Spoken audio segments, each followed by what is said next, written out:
Julius, you have in your hands an incredible story made of cartoons. Tell us a little bit, show us a little bit why it's important to conserve and to have this book. Well, this book is, first of all, it's a familiar treasure. It's very important for us because this is the only thing that grandfather left, yes?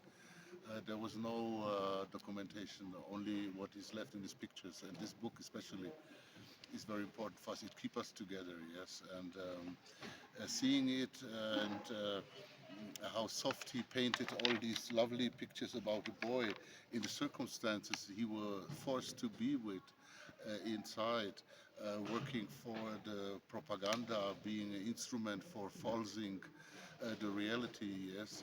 So that he found this weakness, yes, is a proof for me that he was a strong man, Yes. undestroyable, To yes. understand, this is not a, for many will think, this is a book for kids, just a book for kids, but it has a lot of story. It was made in a concentration camp, no? Exactly. I believe it's the only child book that survived the concentration camp. Yes, I never heard something like this. Yes, this is what it makes so precious. Yes, and I work a lot with this book, and when I teaching about Holocaust in school classes, yes, I found out that with the tough pictures, you see mountains of glasses. You know, as you Exactly. remember in Auschwitz, all the shoes. It's hard to stand. And with this child book, I realized that it's like a heart opener and a key to get inside to the people are really start to think about it, not being, shocked by this horrible thing. So this is a quite good instrument for education also. Yes.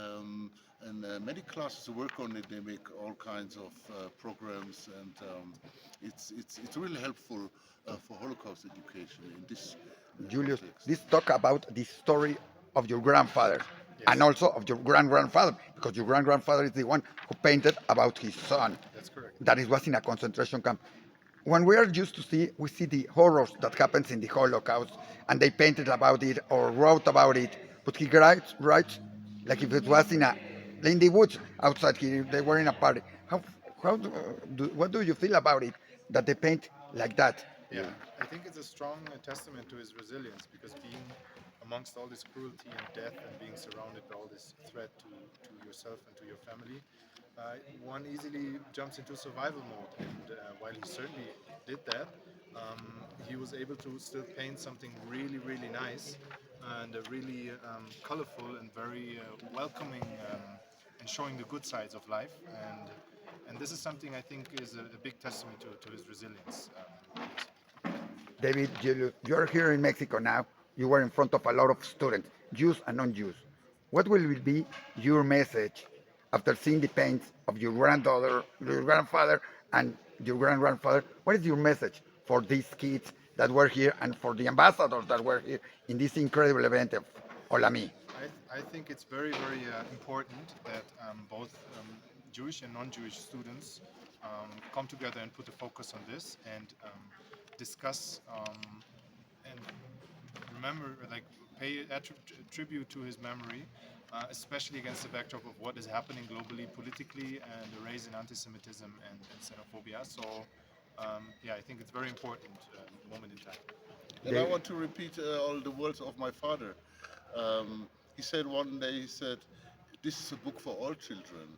Yes, so we don't want to keep it secretly for our family. Um, it's a pleasure for me to show it, especially young students. Yes, because they understand they are still close to their childhood, and that that is the reason that it's for me so important to have this book. Um, of course, together with the serious, sad pictures that have painted.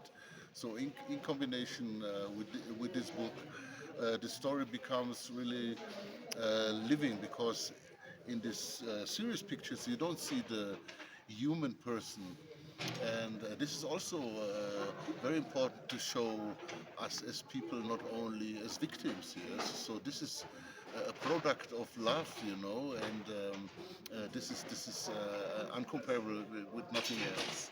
So it's very very Like you important. said, just to finish, you said Nazis tried to dehumanize Jews to make they are not humans, and these books show exactly this. Exactly. You know, the numbers of the victims, no names and no street names in the concentration. Make it everything very technically. You know, I mean the Germans are crazy about this anyway. Yes, but this dehumanization, as you said, um, was broken with this one. Yes, with this book. Thank you very much. Show us a little one or two, Yeah, I will show you, for example, and we finish. yeah, this book was very popular in Israeli school classes, yes, and they were talking about it. For example, this book, Shoei Bedrich and a grandmother crying. So there was a question about to the students, why do you think they are crying here? Yes. So very early age, the students answered very concrete answers. They said, well, maybe he's crying because he's sad about the situation, but this is also tears of love. So it's a mixture in between. Yes, this is only this picture, and every picture has its own message. Yes, like the son. And Thomas was the son of the victims in Terezin. Yes, he gave them he gave them hope and love in this tremendous hell. And Yes. you give us a lot of hope and a lot of inspiration in these days with this book and with your talk here. We will be talking later with you. But congratulations. Thank you for being here. Thank you for being here at the OLAMI ORT event. Thank you. Thank you so Thank much. you. It was a privilege for us to having us here. It's unforgettable, and we are always, whenever you need us, we will come back and continue the story deeply, more deeply. Thank you.